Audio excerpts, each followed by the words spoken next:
Colosenses 1. Hermanos, esta carta va a confirmar al hermano Epafras. También vamos a ver acción de gracias a favor de los colosenses en oración. Pero Colosas pertenecía a la provincia romana de Asia, en la región de Frigia, donde Pablo pasó un par de veces en acorde con el libro de los Hechos, 16 y 18.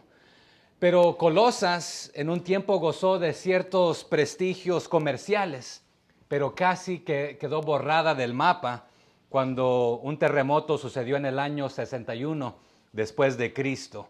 Así que por poco desaparece. Pero la predicación del Evangelio en aquella zona de Asia Menor había sido confiada al hermano Epafras. Y lo vamos a encontrar en el capítulo 4. Él fue uno de los fundadores de esta iglesia. Pablo lo va a llamar un consiervo amado. Filimón también. Pero Epafras quizás también impactó la área de la Laodicea y Herápolis y algunos otros lugares junto con esta iglesia de Colosa. Pero los creyentes que formaban la iglesia de Colosas habían sido antes gentiles que rendían culto pagano a dioses paganos. Y la carta a los colosenses llegó por manos del hermano Tíquico. ¿Recuerdan al hermano Tíquico? Era un amado hermano, fiel y ministro y consiervo del Señor. Y él mandó, el apóstol Pablo, esta carta a los colosenses para quitar algunas dudas y confusiones y corregir algunas creencias. No me voy a tomar el tiempo para darle todas las secciones, pero como está dividida, porque la vamos a ir viendo. Pero algunos dicen que esta primera sección, el apóstol Pablo va a comenzar a dar gracias por los hermanos. Una pregunta, ¿usted da gracias por otros hermanos? Espero que sí, espero que sí. Pero aquí vamos a encontrar un himno también en agradecimiento. Vamos a aprender que no solamente Jesús, Dios, creó todo, pero Él sostiene todas las cosas. Y no lo voy a desglosar en este momento, pero allá hacia el final de Colosenses también vamos a encontrar que hubieron varios colaboradores del apóstol Pablo. Ya mencionamos a Tíquico, pero vamos a encontrar a un hombre que se llama Onésimo y a Lucas, el médico amado. Pero en esta carta fue escrita aproximadamente en el año 60, varía y unas pocas fechas, unos años. Pero se cree que Colosenses, junto con Filipenses, junto con Efesios y Filimón, se les nombra como las cartas o epístolas de prisiones, porque Pablo estaba preso cuando las escribió. Estaba en Roma y estaba en una prisión tipo casa, que potencialmente estaba esclavizado a un soldado, pero tenía ciertas libertades, pero estaba bajo custodia. Pero a través de sus libertades podían visitarlo y ya vimos que por ahí le mandaron una visita, algunos reportes, pero él le testificaba todo, a gentiles, a judíos, a los romanos, aún a los soldados. Pero aquí está un detalle muy importante. Hermanos como Epafras, Filemón, vamos a escuchar también de Arquipo y Apia cuando lleguemos allá a Filimón, pero estos fueron convertidos, nombres raros, ¿verdad? Fueron convertidos por el testimonio y la predicación, algunos del apóstol Pablo, y quizás fue en el área de los de Efesios, pero ellos eran naturales de Colosas. Pero cuando se convirtieron, agarraron el evangelio e inmediatamente retornaron a Colosas, abrieron sus casas y se fundó la iglesia de Colosas. Así que vamos a arrancar con Colosenses 1:1. ¿Lo tenemos? Pablo, apóstol ¿de quién? ¿Por la voluntad de quién? Y hermano Timoteo. Está diciendo Pablo, no soy apóstol por capacidad propia o por conveniencia o porque tenga una necesidad de algún trabajo o empleo o porque quiera esta posición y prestigio, sino por la voluntad y el llamado de Dios. Tampoco les escribe como hermanos al inicial, aunque es hermano de la iglesia, pero dice que es apóstol de Dios, también no autonombrado como los falsos que les estaban enseñando a los colosenses. también está avalado no solamente por Dios, el llamado de él, pero por Timoteo mismo, que ha sido su colaborador y hijo en el ministerio.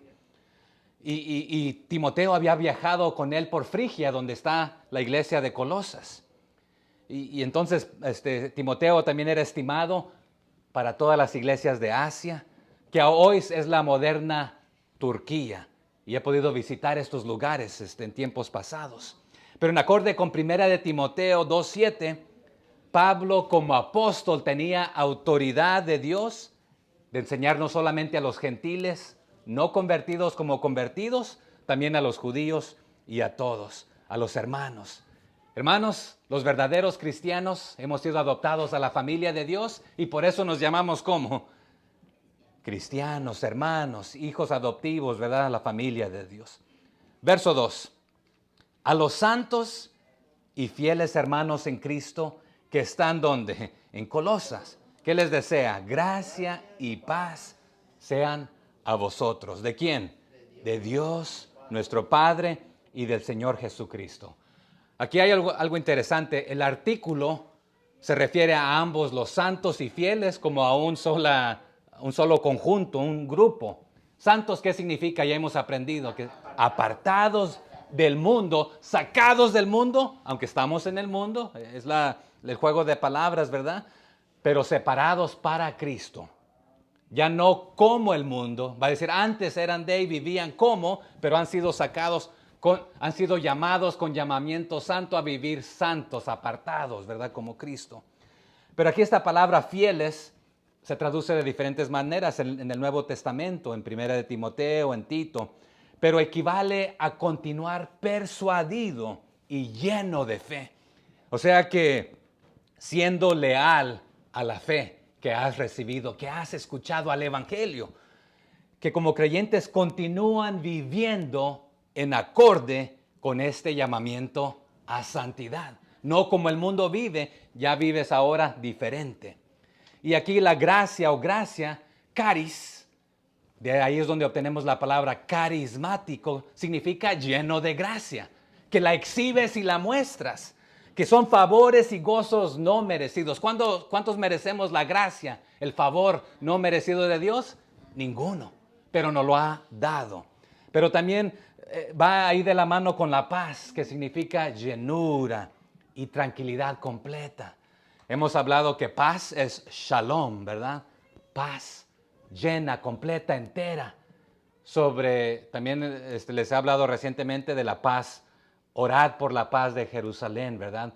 Orad es de la palabra pedid, que también sha'ar, ahí shalom, Jerusalem, un jueguito y bonito de palabras, pero esta paz que sobrepasa todo entendimiento, que a veces con la mente no la podemos entender, ¿verdad?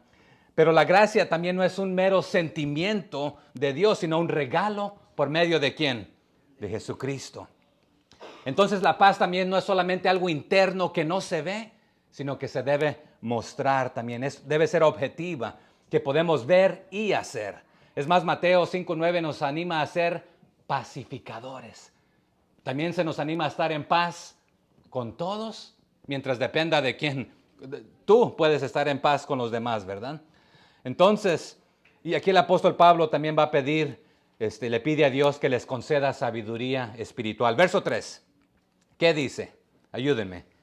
Siempre orando por vosotros. Damos gracias a Dios, Padre de nuestro Señor Jesucristo. Entonces Pablo está diciendo, yo o Timoteo y yo estamos siempre, continuamente orando por ti, Epafras, y por la iglesia de Colosas, pero especialmente por ti, Epafras, y lo vamos a entender más tarde, al predicar y al enseñar, al abrir tu hogar para que la palabra sea expuesta y otros conozcan y vengan a los pies de Jesucristo, y para que continúen en la fe y esperanza y amor. A los corintios, ¿qué les dijo? Estas tres permanecen. ¿Cuáles?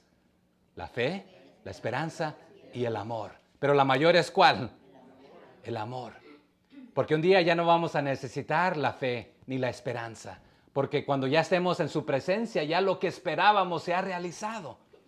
La fe, la esperanza ya no existirán cuando estemos en su presencia. Pero el amor perdura y permanece porque ¿quién es amor? Dios. Y por eso existe para siempre. Entonces, el agradecimiento es por ellos y que continúan, pero van dirigidas ¿a quién el agradecimiento? A Dios. Doy gracias a Dios por ustedes que continúan y le siguen echando ganas. El autor de la gracia y la paz continúan con Él en este aspecto, siguiéndole. Entonces la oración es dirigida a Dios. Hermanos, vamos a aprender a orar por los demás. Aquí enseguida les voy a dar unas maneras de cómo orar. Cuando no sepamos cómo orar, usemos el ejemplo del apóstol Pablo de cómo oró por los demás. Y aquí lo vamos a ir aprendiendo. Pero Pablo y Timoteo no solamente están orando, están alabando a Dios por los hermanos que continúan, que siguen adelante, fieles. Fidelidad y fe son de la misma raíz. Cuando usted es fiel, usted no hace engaño, no hace trampa y no le falla a Dios. Pero ¿cuántos hemos fallado, hermanos?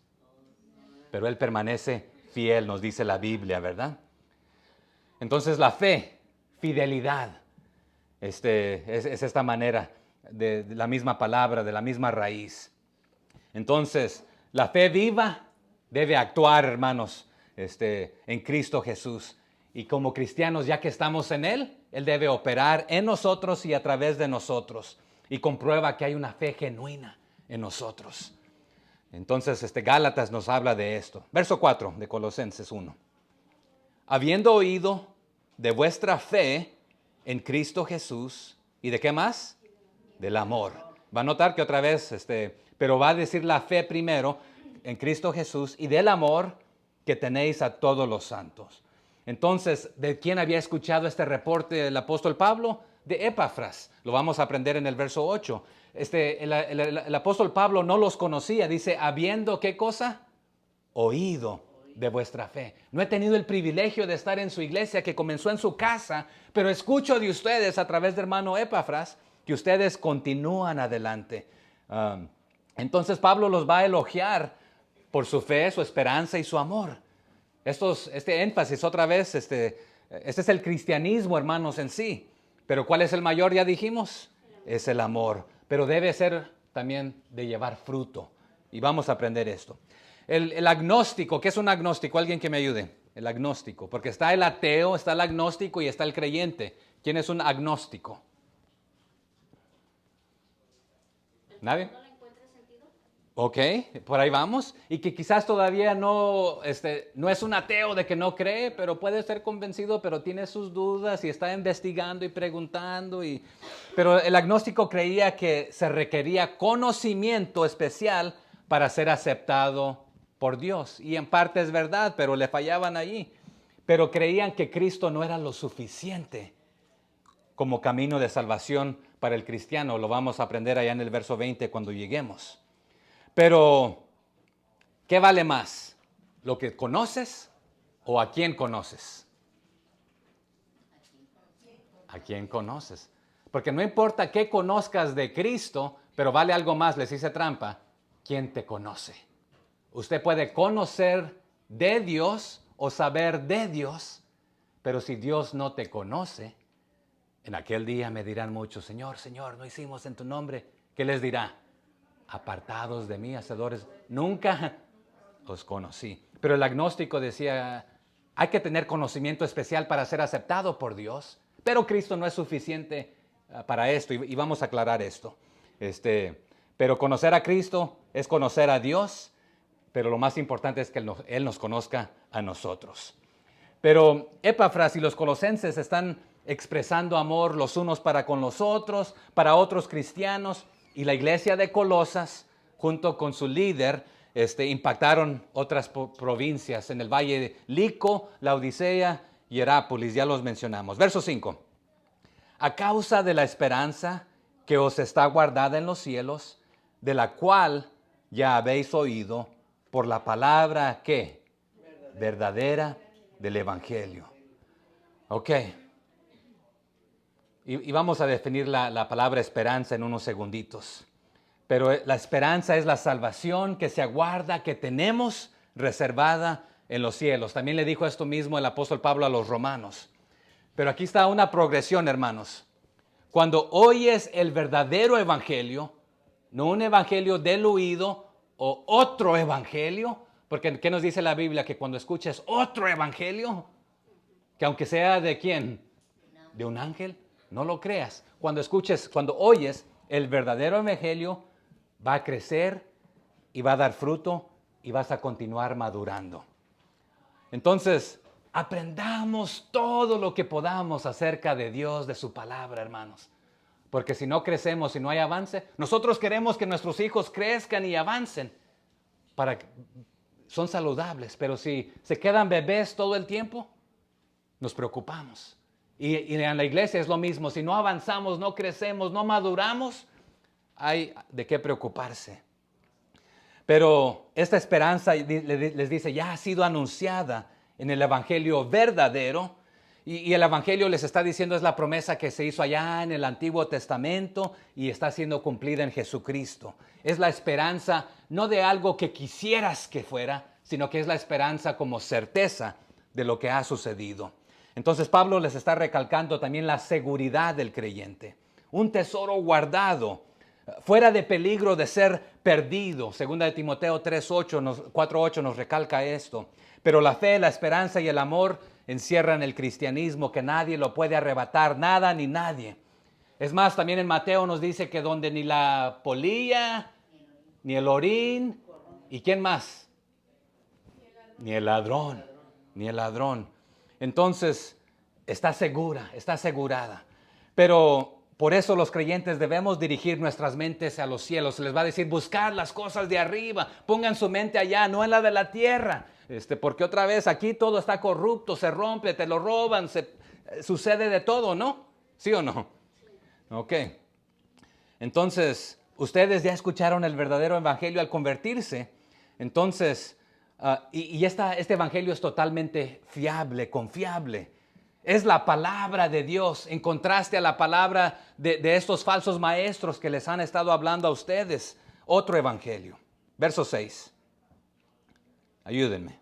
Que ha llegado hasta vosotros el verdadero evangelio, así como a todo el mundo, y lleva fruto y crece también en vosotros, desde el día que oísteis y conocisteis la gracia de Dios en verdad. O sea que este evangelio se ha ido esparciendo por el mundo gentil, al igual que ahora ha llegado hasta ustedes. Que vino a ustedes no solamente de pasada, sino que vino a quedarse. Y no solamente a quedarse, sino a hacer un trabajo en ustedes, entre ustedes y a través de ustedes. O sea que el evangelio está avanzando por el mundo y llegó a ustedes y ahora continúa haciendo la obra entre ustedes, los ya creyentes, la iglesia, creciendo y llevando fruto. ¿Se acuerdan allá en los evangelios cuánto fruto debemos llevar, hermanos?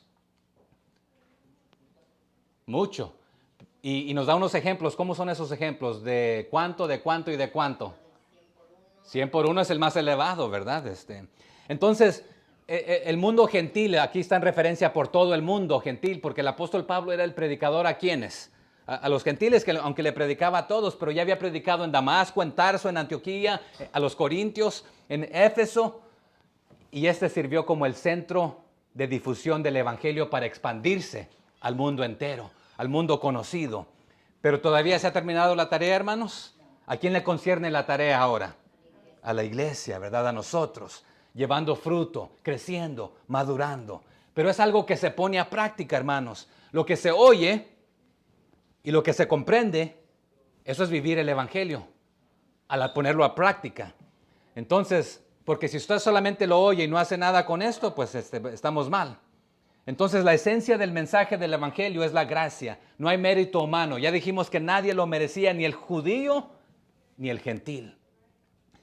Y Pablo le predicó a esclavos, a libres, a hombres, a mujeres, a gentiles, a judíos, a los pacíficos, a los hostiles, a toda clase. Plantó la semilla. ¿Qué hace una semilla? ¿Qué debe hacer una semilla?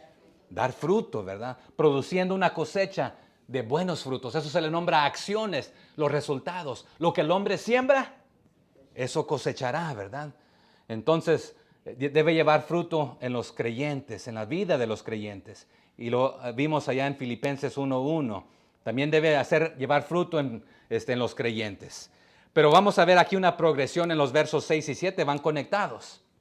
Va a notar que la gente oyó, comprendió, creyó, aprendió, transformó. Ok, dígalo conmigo. Oyó, comprendió, creyó, aprendió, transformó. Ese es el proceso de discipulado. ¿Usted escucha el verdadero evangelio? ¿El evangelio? ¿Lo comprende? Si lo comprende, ¿qué va a hacer? Va a creer. Y después de creer, lo va a ir aprendiendo para poder compartirlo con otros. Hace una transformación en su vida y en la vida de otros a quien usted se lo comparte. Hermanos, la palabra de Dios no es solamente para información, es para transformación. Pero algunos solamente la tomamos como otra información o cualquier otra información. Verso 7. ¿Cómo la habéis qué cosa? Aprendido. Ya la oíste. ¿La habéis aprendido de quién? Epafras, nuestro consiervo amado, que es un fiel ministro de Cristo para vosotros. Entonces, ¿quién era Epafras? Compañero de prisión y consiervo, colaborador de Pablo. Filimón 1:23 lo van a mencionar, dice, te saludan Epafras, mi compañero de prisiones por Cristo Jesús, Marcos, Aristarco, Demas y Lucas, mis colaboradores. Pero Epafras no solo llevó el mensaje del evangelio a los colosenses, sino que lo enseñó y lo vivió fielmente. Una cosa es enseñarlo, hermanos, otra cosa es respaldar lo que estamos enseñando. Él lo enseñó con su vida, abrió su hogar, lo compartió con otros, invitó a otros y ahí nació la iglesia de los colosenses. Y uno de sus colaboradores era Filimón, que también abrió su hogar para esto. Y vamos a estar, entonces, Epafras, instruyéndolos con cuidado, aunque había dificultades, porque habían otros maestros falsos que estaban enseñando falsas doctrinas, y vamos a llegar a ellas en unos segunditos. Pero, nuevamente, Epafras posiblemente se convirtió al evangelio por Pablo en Éfeso, en acorde con Hechos 19:10, pero retorna a Colosas, de donde él es, su ciudad natal. Oyó el evangelio, lo comprendió, creyó, transformó, compartió y fundó una iglesia en su casa. Y Pablo lo va a avalar. Sí, otros te están llevando la contraria a la sana doctrina, al verdadero evangelio que tú estás predicando. Yo como apóstol sé que has sido mi colaborador y tú continúa enseñando, siendo fiel a la verdad, no lo que los maestros falsos están enseñando. Entonces le nombra fiel ministro de Cristo. Él ha sido fiel ministro de Cristo a favor de ustedes, los colosenses.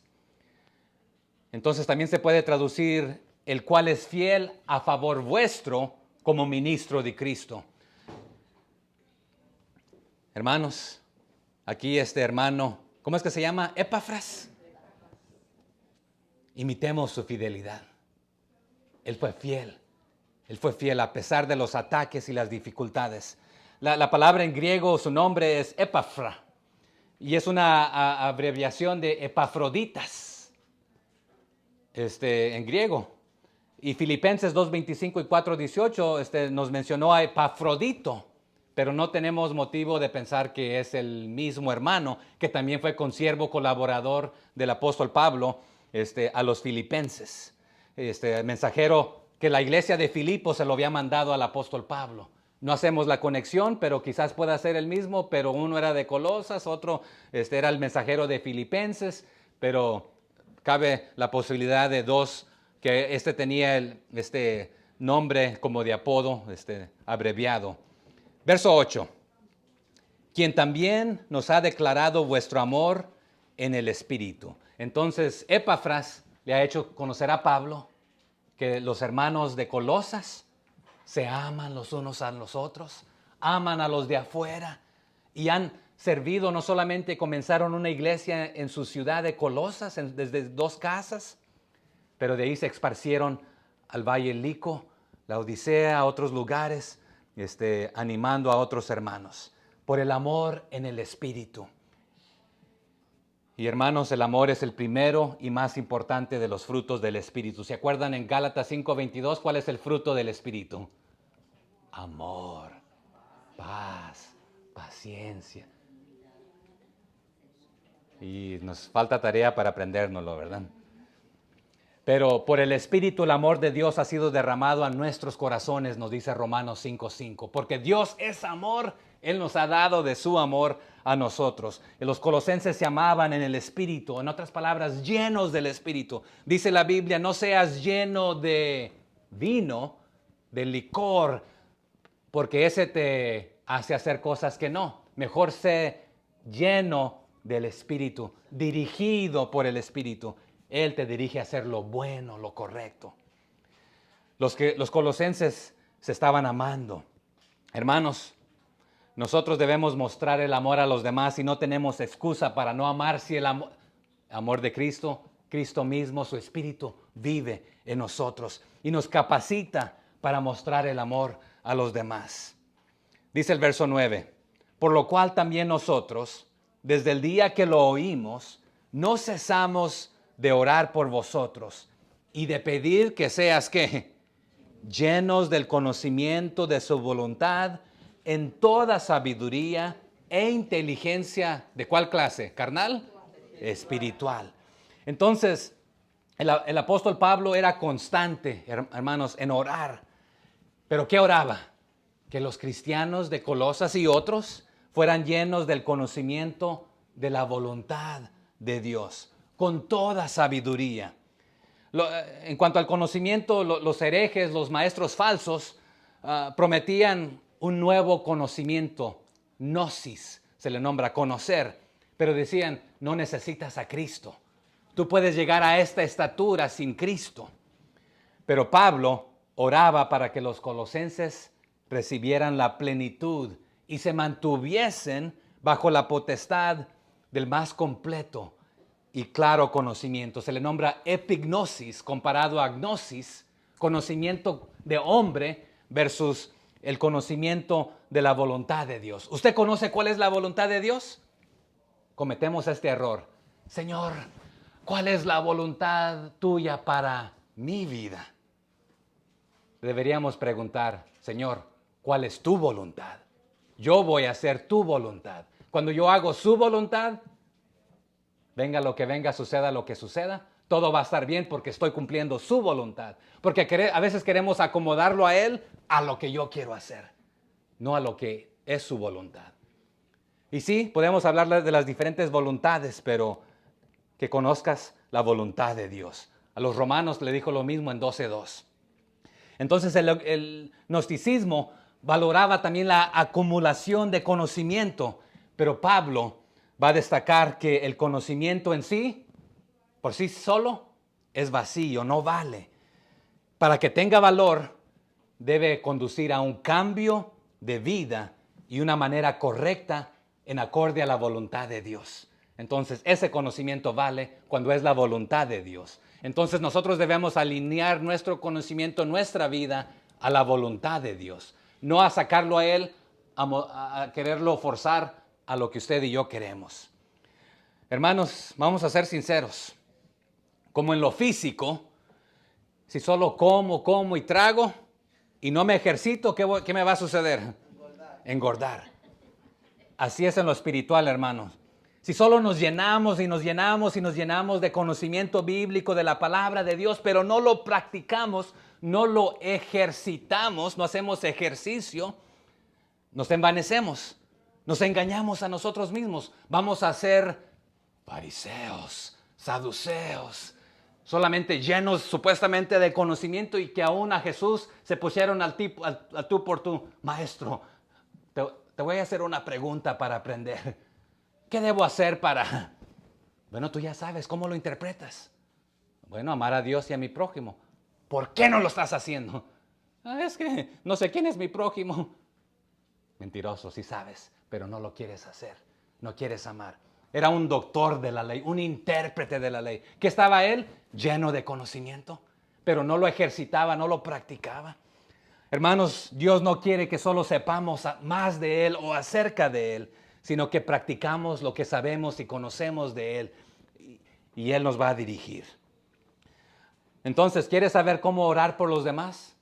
Lo voy a invitar a que ore así por mí, por mi persona. Si usted quiere saber cómo orar por sus pastores, por sus líderes, por todos los que colaboran aquí y todos los que somos miembros, ore de esta manera por mí. Número 1, que yo y que usted, que nosotros conozcamos la voluntad de Dios en todo aspecto. La voluntad de Dios. Y al conocer esto, de ahí se va a desglosar todo. Ore que otro hermano comprenda, entienda la voluntad de Dios. También ore por ellos para que obtengan sabiduría espiritual. Esto es lo que Pablo está orando por los colosenses. Que conozcan la voluntad de Dios, que la comprendan, que obtengan sabiduría, número 2, pero que también agraden y honren a Dios. Porque ¿de qué te sirve saberla, conocerla, entenderla, desglosarla, si no la vas a hacer? ¿De qué te sirve saber que un Tylenol te puede quitar el dolor de cabeza si solamente ahí lo vas a tener? Ese conocimiento no te sirve para nada si no lo vas a aplicar o no lo vas a compartir con alguien que lo necesite. Es igual. Entonces, que comprendamos la voluntad de Dios, que obtengamos sabiduría espiritual, no sabiduría humana, pero espiritual, que agrademos y honremos a Dios. En nuestro logotipo decimos glorificar a Dios, ¿verdad? Honrar, glorificarlo en todo. Oren por mí y los unos por los otros, que crezcamos en el conocimiento de Dios, que estemos llenos de fortaleza de Dios también, que tengamos perseverancia y que tengamos paciencia, que estemos llenos de gozo de Cristo y que tengamos un corazón agradecido. Porque de un corazón agradecido el Señor trabaja y cuando somos altivos, el Espíritu de Dios no va a operar allí. Así que cuando no sepamos cómo orar por otros hermanos, oremos como Pablo oró por los colosenses. Mi oración es que usted ore por mí de esta manera y yo orar por usted de esta manera. Que siempre vivamos siendo llenos continuamente, es la idea, de conocimiento completo y exacto, que es el que proviene de ¿quién? De Dios. Pero los colosenses eran famosos por querer buscar conocimiento, buscaban el conocimiento, pero les faltaba hasta cierto punto por falta de maestros, o digo por maestros falsos que les enseñaban que solamente el conocimiento era la cúspide de todo, que no era necesario Cristo. Les faltaba esto a algunos de ellos entenderlo. Pero ¿qué significa sabiduría? Y usted la va a encontrar en esta epístola varias veces, sabiduría. Pero sabiduría es lo opuesto de filosofía. La filosofía es el conocimiento humano del hombre. También se puede interpretar como falso. Por ejemplo, la Biblia dice, todos los caminos parecen rectos en tu propia opinión. Pero si lo comparamos a la opinión y a la palabra de Dios, nuestros caminos van a estar chuecos, ¿verdad? Pero cuando nos alineamos a los caminos de Dios que son rectos o directos, entonces vamos a caminar correctamente. Pero cuando no consideras a Dios, te va a parecer todo derecho, pero vas a estar chueco. Entonces, la sabiduría, y pudiéramos hablar mucho más de esto, pero vamos a continuar. Verso 10, ayúdenme. Entonces, al conocer todo esto, ¿qué vamos a poder hacer? Para que andéis como es digno del Señor, en acorde al llamado, ¿verdad? Haciendo qué? Agradándole en todo, también llevando fruto en toda buena obra, no nomás en lo que te conviene, y creciendo en el conocimiento de Dios. Entonces, andando como es digno del Señor, agradándole en todo, llevando fruto en toda buena obra, creciendo en el conocimiento de Dios, no el humano, ¿verdad? Las filosofías huecas le nombra en otros lugares. Entonces, en otras palabras, hermanos, el cristianismo es práctico. Hay que ponerlo en práctica, ejercitar lo que decimos creer. Debe ser un compromiso verdadero y radical de la voluntad y de los sentimientos y la disposición de querer agradar a Dios con todo y en todo, para poder andar con un carácter íntegro, correcto, recto, de plenitud de frutos, dando evidencia del fruto del Espíritu. y este pues proviene de Dios mismo, ¿verdad? Entonces andando en acorde, y cuando oramos, hermanos, ese es el otro motivo de orar, no nuevamente para que Dios se haga lo que yo quiero, sino nosotros alinearnos con la voluntad de Dios, con lo que Él quiere, y nosotros aceptarla porque esa es su voluntad, sea lo que queríamos o no, ¿verdad? Entonces, sí, debemos dar fruto, debemos ganar almas, pero también debemos dar fruto en toda buena obra. El creyente que está caminando dignamente deja ver el Espíritu de Dios obrando en su vida, alrededor de su vida y a través de su vida. Y continúa creciendo en el conocimiento de Dios y su relación personal. Ya hemos hablado que los 10 mandamientos, hay algunos que es nuestra relación con Dios y hay otros que es nuestra relación con el prójimo, ¿verdad? Pero todos últimamente honran y glorifican a Dios. ¿Dónde vamos? ¿El verso 11? ¿Qué dice? Fortalecidos con todo poder, conforme a la potencia de su gloria, para toda paciencia y longanimidad. Aquí la palabra fortalecidos es la palabra dúnamo, que de ahí en ese entonces no existía la palabra dinamita. Esta fue más tarde, pero es la misma raíz o suena similar, no proviene de la misma raíz, pero fortalecidos, dúnamo, significa hacerte fuerte, pero también significa capacitarte, confirmar lo que crees, estar seguro de lo que crees. ¿Usted sabe por qué cree lo que cree? Si le pregunta y alguien demanda razón de lo que crees, ¿usted puede decirle por qué cree lo que cree? La mujer samaritana no tuvo que ir a una escuela teológica. Ella supo lo que sucedió en su vida al encontrarse con Jesús. ¿Y qué hizo? Pegó carrera a ir a compartirlo con otros. Dios nos capacita, nos hace hábiles para Él. Nos empodera para ir agarrando fuerza. Esta raíz nuevamente tiene varios significados de fortalecido, dúnamo. Puede traducirse que Él te da el poder para hacer. Y el hermano Sergio dijo que, si no me equivoco, que Él nos da el querer como el hacer, ¿verdad? Nos da también poder sobrenatural. Nos fortalece, nos apodera, nos da poder, nos da de su poder. Y este poder que obtenemos nuevamente opera según su gloria, según la suma de su perfección, que Él nos la extiende a nosotros. También le dijo eso a los Efesios en el 3, del 14 al 21.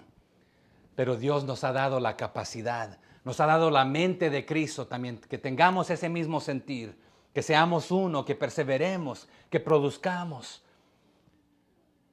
y que tenemos el poder y la capacidad de triunfar, aunque venga el conflicto, las pruebas, las dificultades, los ataques, en todo momento. ¿Por qué? Porque nos da de su poder, de su gloria, que Él es la fuente, de Él procede todo esto. Nos da las herramientas para seguir adelante. También nos dice la Biblia que jamás Él permitirá que seamos tentados más allá de lo que usted y yo podamos soportar. Y si es que lo permite, ¿qué nos da también juntamente con la tentación? La salida, la puerta, ¿verdad? Pero tenemos el poder de Dios a veces también en ciertas situaciones, es lo que está diciendo, para pararnos y defender. Por eso nos ponemos la armadura de Dios, porque vienen los ataques, vienen las dificultades.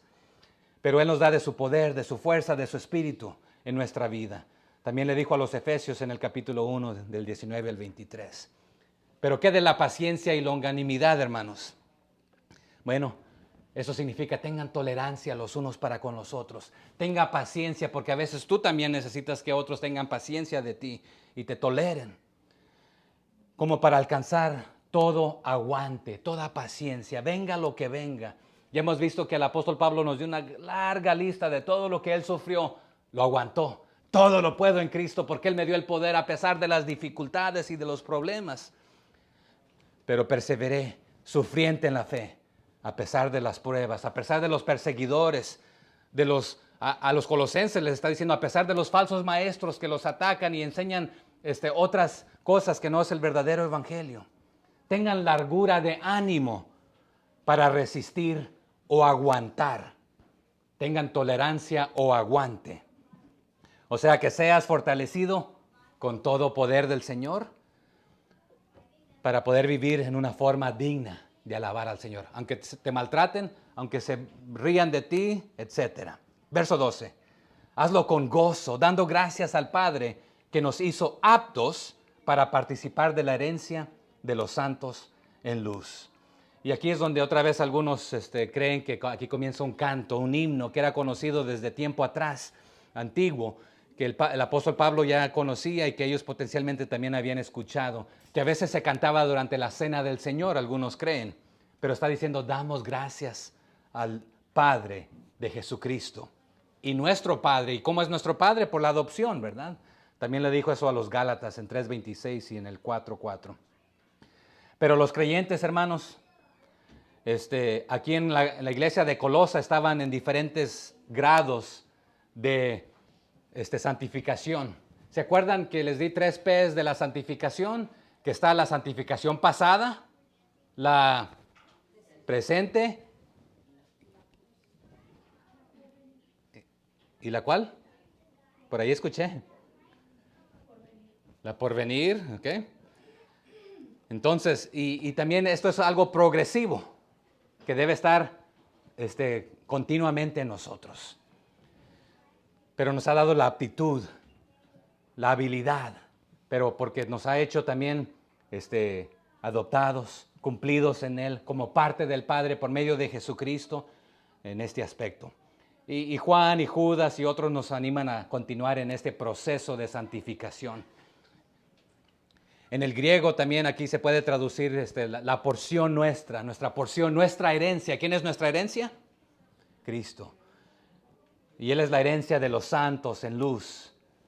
Estábamos en la oscuridad, Él brilló, nos dio luz, Padre de las luces por medio de Jesús. Y esta luz debe ir creciendo, hermanos, aumentando. Y nuestra luz no se esconde, sino que tiene que hacerse, ¿qué? Ponerse ¿dónde? Para que resplandezca en las tinieblas y que otros escuchen, que el inconverso pueda ver la luz, que el Todopoderoso está obrando a favor de ellos a través de nosotros, así como la promesa de Abraham se está cumpliendo aquí. Verso 13, el cual nos ha librado ¿de dónde? Ayúdenme por favor. De la potestad ¿de dónde? De las tinieblas. Y nos ha trasladado al reino de su amado Hijo. O sea que hemos sido rescatados de la tiranía de las tinieblas hacia la luz admirable, rescatados al reino de Dios. Nos ha transferido de un reino a otro reino. ¿En cuál reino estamos, hermanos? Jesús a unos líderes religiosos les dijo, ustedes no saben de qué padre son. Ustedes son de vuestro padre, ¿cuál? El diablo. Entonces nosotros, la rendición de Cristo trayéndonos a un lugar donde reina la perfección, la totalidad, la suficiencia, la autoridad o habilidad espiritual de vivir victoriosamente por encima de este mundo donde estábamos. Nos sacó del mundo de tinieblas, de oscuridad, de lo invisible, también se puede traducir de esta manera. Pero el reino de Dios, ¿cuándo ha llegado, hermanos? ¿Ya llegó o vendrá o es algo que sucedió allá en el pasado, en la historia? El reino de Dios se ha acercado, ha llegado, irrumpió en la historia, irrumpiendo, demandando de nosotros un real compromiso que nos traerá en conflicto con los valores del mundo, porque de ahí nos sacó, ya no sois del mundo, nos ha limpiado, nos ha rescatado, nos ha redimido. Pero ¿sabe por qué les dice esto a los colosenses? Ellos temían a las fuerzas invisibles de las tinieblas. ¿De donde yo vengo? Le tenemos miedo a los chaneques, a los espíritus, al mal de ojo, a un montón de cosas.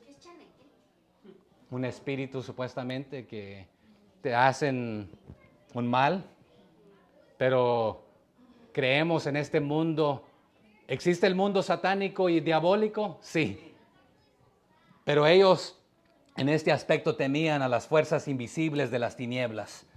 Pero Pablo les dice que los creyentes verdaderos ya hemos sido trasladados, sacados de ese mundo, de las tinieblas, y nuestra mente, la luz en nuestros corazones ha alumbrado, ha nacido por el conocimiento de Dios, el evangelio de lo que Él hizo, el perdón de nuestros pecados, y que Dios ha vencido a Satanás. Así que reflejemos que somos hijos de Dios. Pero Satanás tiene su dominio, sus reinos, sus demonios, sus procesos. Y no vamos a hablar aquí, pudiésemos hablar de los ángeles de Dios y los ángeles caídos en este aspecto. Pero hemos hablado que Dios permite, promueve y practica, y en este momento, ¿a quién permite que gobierne, que sea el gobernador de este mundo? A Satanás, ¿verdad? Pero dice, nos ha librado. El apóstol Pablo diciendo, no solamente a mí y a Timoteo, sino que a ustedes también, hermanos, a todos ustedes en Colosas que han creído, han sacado de la tiranía de las tinieblas. Verso 14. En quien tenemos redención por su sangre, el perdón de pecados. ¿Y qué es redención? Es recuperar por medio de un rescate. Este rescate, ¿quién lo pagó? Cristo, por el perdón de los pecados, en acorde con Romanos 3, 23 y 24. También tenemos la redención por la sangre de Cristo.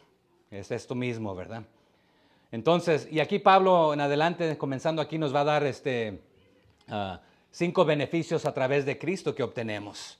Entonces, ya nos mencionó que nos hizo aptos para participar de la herencia. ¿Quién es nuestra herencia? Cristo, ¿verdad? Nos rescató del dominio de Satanás, adoptándonos a su familia. Y también nos va a decir que nos trajo a su reino eterno. Nos redimió, nos compró, liberándonos del pecado y del juicio, perdonando nuestros pecados, como le dijo a los Efesios también. Y aquí comienza el verso 15. Reconciliación por medio de la muerte de Cristo. Ayúdenme. Él, Cristo, es la imagen ¿de quién? Del Dios invisible, el primogénito de toda creación. Los maestros falsos enseñaban varias ideas erróneas acerca de Cristo. Creían que la materia, lo creado en el mundo, era malo, por lo consiguiente un Dios santo no podía humanarse, venir a la tierra, ser humano. Pero Pablo les dice que Cristo es la imagen exacta de Dios, que Él es Dios mismo y que Él murió en la cruz por usted y por mí. Pero a ellos les dice a los colosenses. También creían que Dios no había creado al mundo porque el mundo contenía mucha cosa mala y un Dios bueno no puede crear cosas malas. Y eso era lo que los maestros falsos enseñaban. Pero Pablo les contesta que Jesucristo no solamente era Dios en la carne, sino que Él también es el creador de todo lo creado en la tierra. Pero también ellos decían que Cristo no fue el único Hijo de Dios, sino uno de los muchos intermediarios entre el hombre y Dios. Pero Pablo les explica que Cristo existió antes de cualquier intermediario, que Él es el primogénito de los que resucitaron y por lo consiguiente Él es el único intermediador entre Dios y el hombre. Pero ellos rechazaban ver en Cristo la fuente de salvación. Insistían que la gente podía llegar a Dios por medio de un conocimiento elevado, que solamente era secreto y especial para solo algunos. Pero les contesta que Jesucristo es Dios y no meramente solamente un profeta o un gran maestro, porque si usted solamente lo deja ahí, entonces Jesús fue mentiroso o fue lunático, si solamente fue un buen maestro o un profeta, porque Él dijo ser Dios. Entonces, que él es la imagen, dice. Y la palabra imagen aquí en el griego significa revelación o representación exacta, en sustancia, en todo. Entonces, ¿qué significa que Jesús es el primogénito? Normalmente el primogénito es el primero y algunos malinterpretan que Él fue el primero creado. No. Lo que está diciendo, este es un título que se refiere a su posición preeminente, de prominencia. Y sí, vino y se humanó, pero Él existía antes de todo lo creado porque Él mismo lo creó. Pero muchos consideran a Dios como un ser distante. Entonces, no se humanó, está por allá, era lo que enseñaban. Pero Pablo les dice, no, Él se ha acercado viniendo a través de la imagen de Cristo al humanarse. Dios mismo vino. No es un Dios distante que está allá donde no lo puedes ver, sino que lo pudimos ver a través de Jesucristo. O sea que Jesucristo es la verdadera y máxima revelación del Padre. Juan 1:18 lo dice. Pero también entramos en la dicotomía de que dice nadie ha visto a Dios. Pero ¿se acuerda qué le dijo a Felipe Jesús? El que me ha visto a mí, ha visto al Padre. Juan 14:9, ¿verdad? Entonces, antes que fuera hecha la primera criatura, antes de que el mundo fuera creado. Esa es la manera de presentar la Biblia, la eternidad de Dios. Él era primero, o sea que Él era antes y antes y antes y antes y antes de que Él mismo creó el tiempo, la dimensión del tiempo. Él era primero, antes que esto, es lo que está diciendo. Así que no solo creó todas las cosas al principio, pero ahora también por su palabra les va a decir, las sustenta, las mantiene. Él es el primogénito de toda la creación, porque Él lo creó todo. Y les va a dar una lista también de todo lo creó y una jerarquía de los ángeles, no vamos a hablar de los demonios el día de hoy, pero prácticamente está hablando de la deidad de Cristo, que Él es Dios. Sí, Dios Padre, Dios Hijo, Dios Espíritu Santo, el Dios Trino, un solo Dios. Pero les está diciendo, Cristo es la imagen del Dios invisible que ustedes creen distantes. Él es el primogénito o el principio de la creación. Es el creador del universo, el sustentador de lo que no se ve y de lo que se ve. Pero hay gente que no cree en lo que no se ve. Pero hago una pausa aquí. Aquí en este cuarto hay muchas cosas que usted no ve. Aquí en este momento, por acá está una caja de Wi-Fi. ¿O no se dice así? Wi-Fi, ¿verdad? Usted ve la señal de Wi-Fi, pero está trasladando y transportando información. Cuando usted usa el Bluetooth, usted nomás manda una foto ahí para... ¿Usted la vio cuando se transfirió? Pasó por el aire. La amplitud modulada está aquí, AM. Frecuencia modulada, FM. Usted enciende un radio, cae una señal y usted escucha. Un aparato puede descifrar esta señal que está saturada por aquí. Las ondas, microondas, están viajando por aquí. Usted no las ve. Pero ellos se espantaban de estas cosas, de lo que no era visto. Pero Pablo les está diciendo, Dios creó lo que no se ve y lo que se ve. Sí, le dio la capacidad al hombre para hacer muchas cosas también, pero Él es el soberano sobre todo, el creador del universo, creado por Él y para su honra y para su gloria en todo aspecto. Él es el sustentador de todas las cosas, Él es la cabeza de la iglesia, Él es el primogénito de los muertos, de la resurrección, Él es el originador de la vida. En Él habita la plenitud de la deidad en Cristo.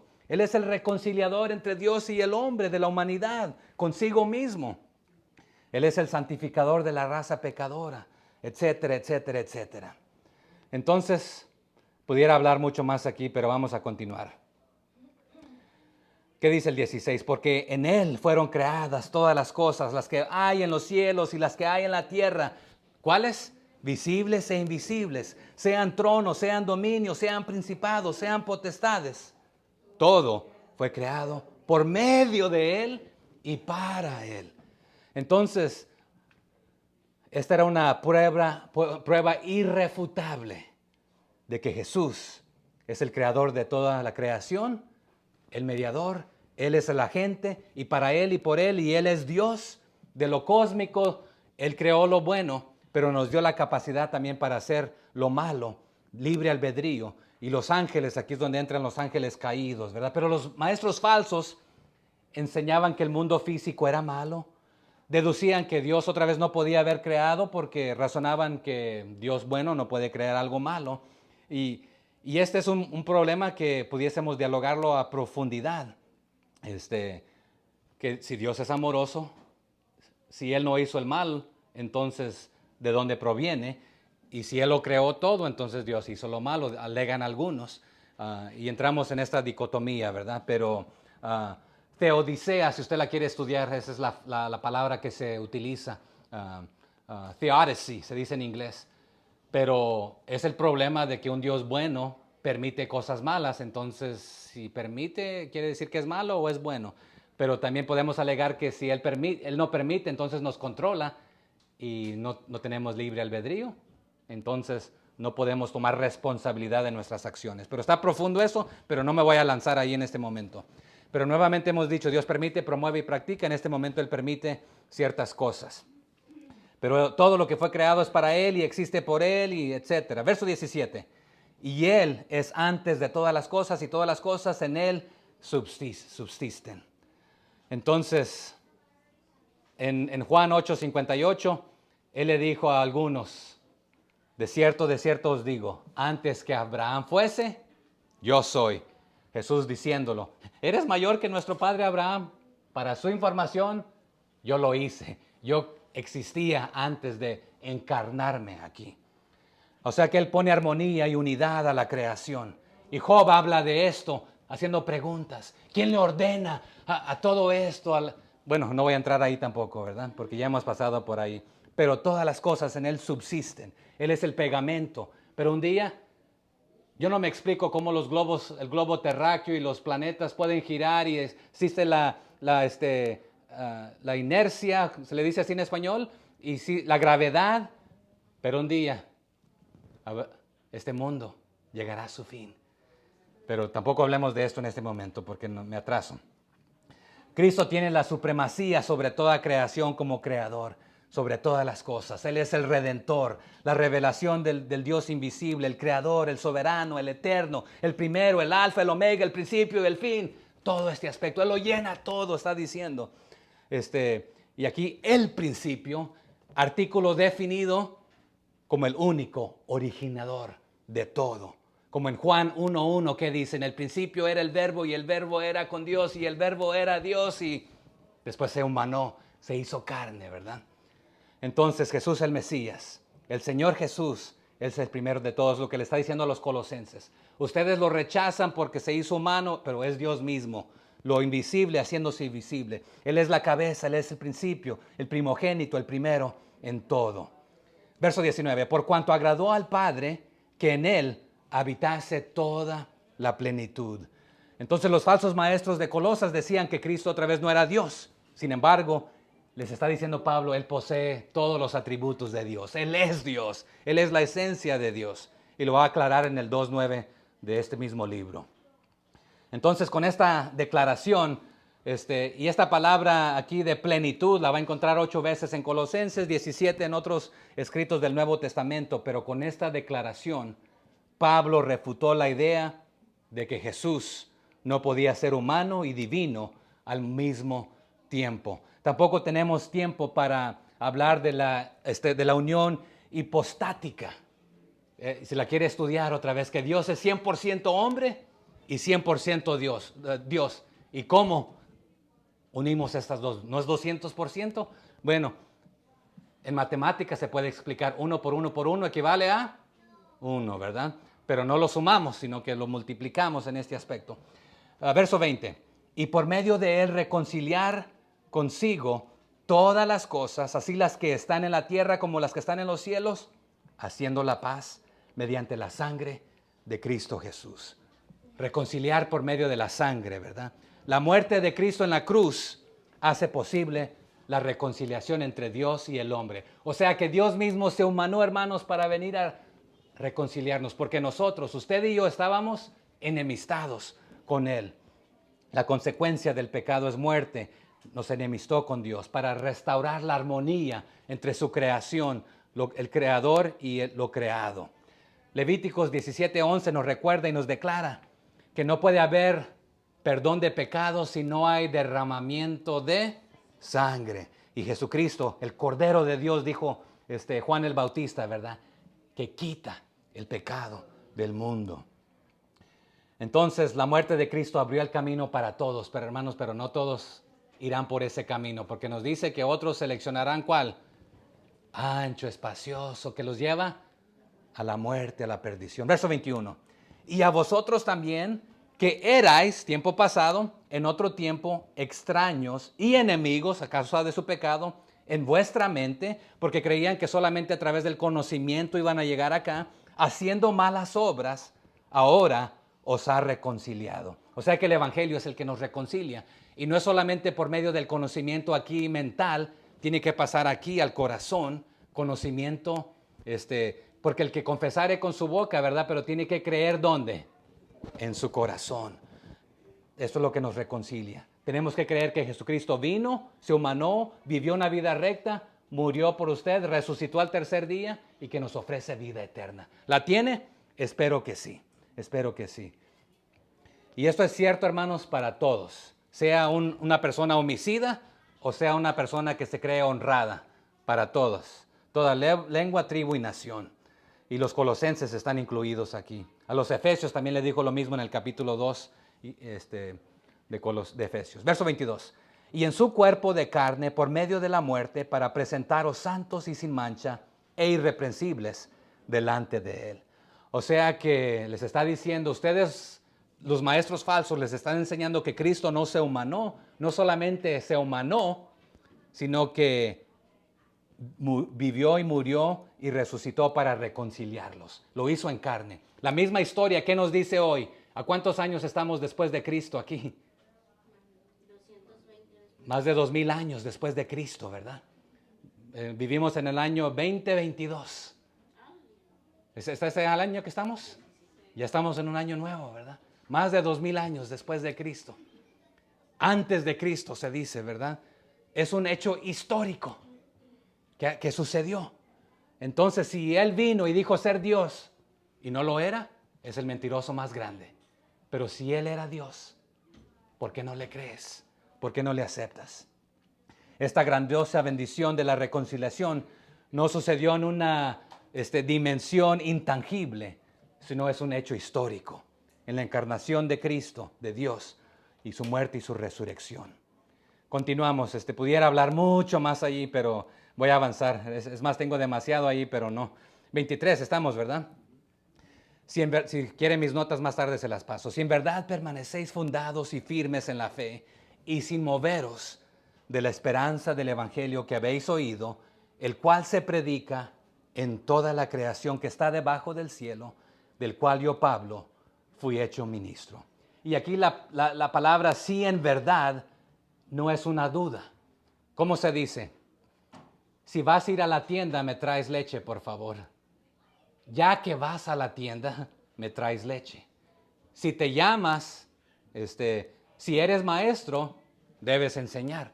Si en verdad permaneces fundado, ya que permaneces, porque como les comenzó diciendo, los felicitó y alabó y dio gracias a Dios porque permanecían fieles. No solamente el líder y los líderes que abrían sus casas, sino los creyentes permanecían fieles. Entonces, ya que no expresa duda, sino confianza, afirmación, ya que permanecen fieles y fundados firmes en la fe, sin moverse, porque esta esperanza es verdadera, cierta.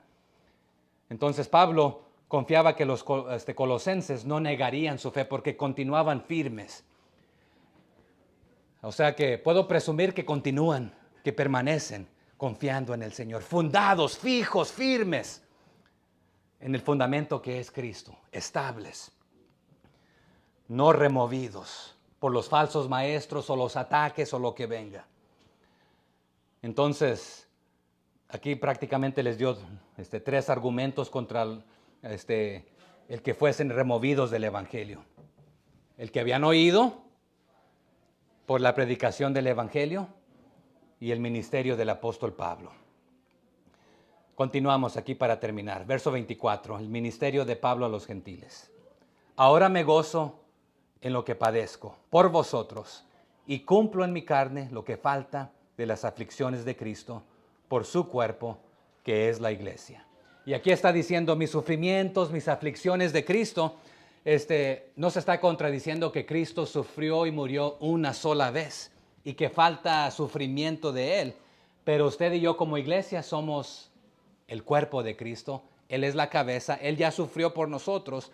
Pero no está sugiriendo que se le tiene que añadir sufrimiento a Cristo, hacerlo sufrir o morir nuevamente. Pero usted y yo, hermanos, nos dice la Biblia que cuando un hermano se sufre, cuando uno llora, hay que llorar con los que lloran, pero cuando uno ríe, hay que reír con ellos, hay que festejar con ellos. Pero Él sufrió por la rendición de la iglesia, nosotros sufrimos por otras cosas.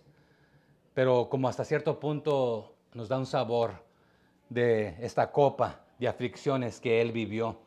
Pero Pablo no está sugiriendo que el sufrimiento se le nombra vicario de Cristo, que no fue suficiente, porque su sacrificio, hermanos, fue más que suficiente.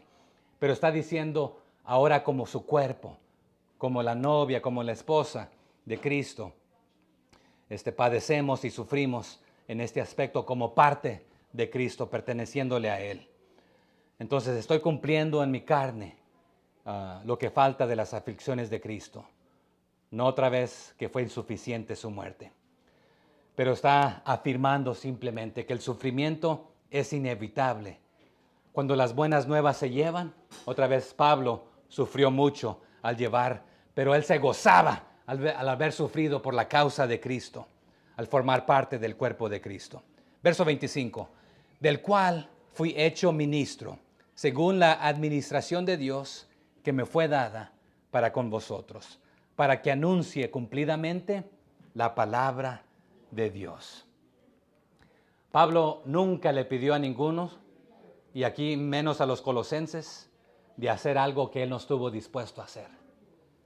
Pablo fue ejemplar en su sacrificio. Dijo, he aprendido a vivir así y asá. Les dio ejemplo hablado y vivido.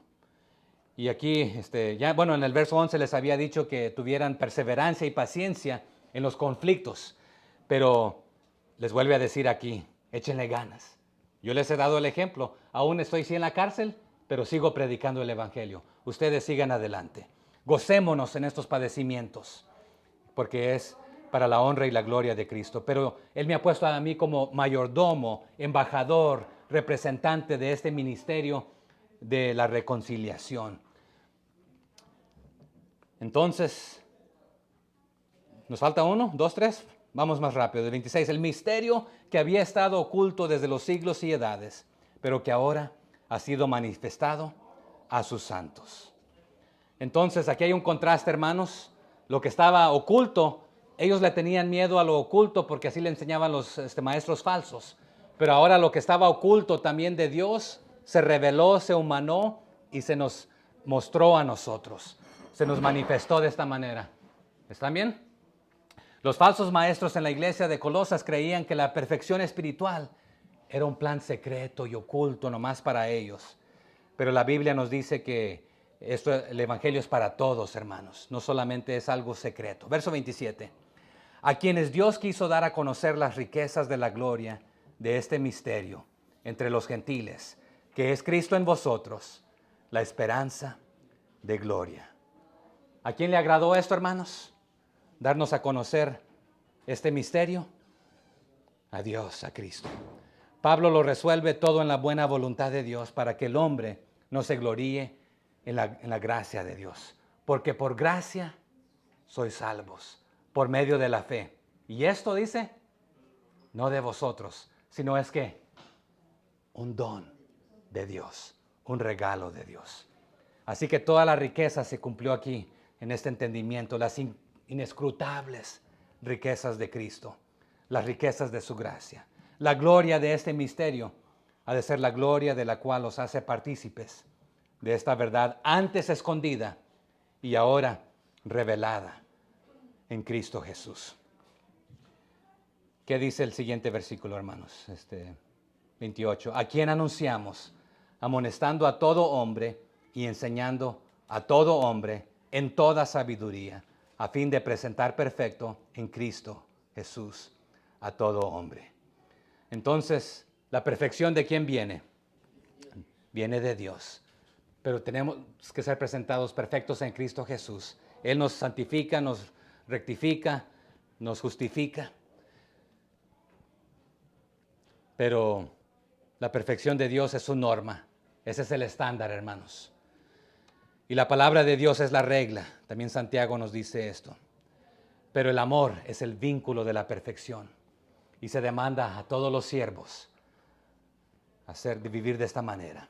A conducirnos a vivir pacientemente yendo hacia la perfección.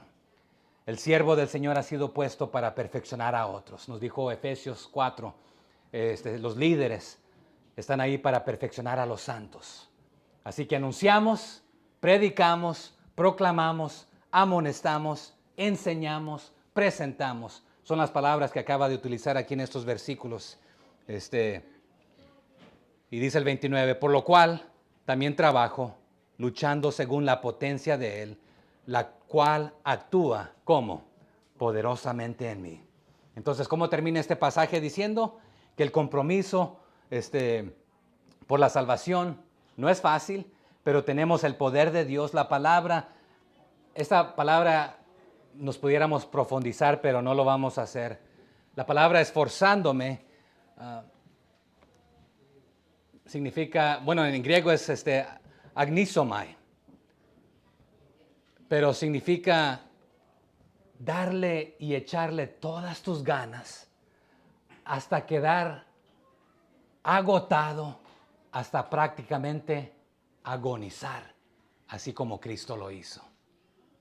O sea que tú inviertes tu tiempo, tus recursos, tus energías, tu todo, para que otros puedan escuchar el Evangelio.